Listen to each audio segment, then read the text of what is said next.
Hello everyone. आज के video में हम सीखेंगे वेजिटेबल्स नेम। तो लेट्स बिगिन। टोमेटो मीन्स टमाटर। अनियन मीन्स प्याज।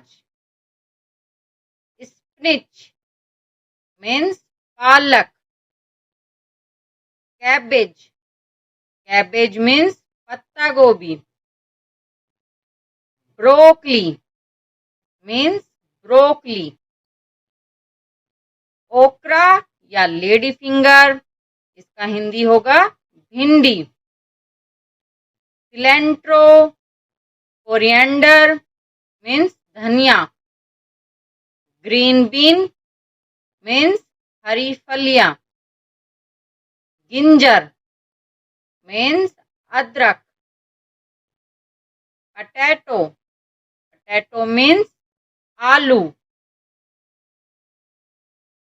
बेल पेपर या कैप्सिकम मीन्स शिमला मिर्च। प्लेंटेन या रो बनाना, इसका हिंदी होगा कच्चा केला। रिच गोड मीन्स तुरई। पॉइंटेड गोड मीन्स परवल। बिटर गोड मीन्स करेला।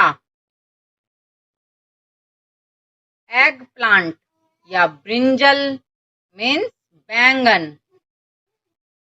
जुकनी येलो, इसको जुकनी येलो ही कहते हैं। यम या जिमीकंद। स्वीट पोटैटो मीन्स शक्करकंद। ग्रीन पेपर मीन्स हरी मिर्च। टर्निप मीन्स सलजम, इसको सलगम भी कहते हैं। तो like share and subscribe my channel.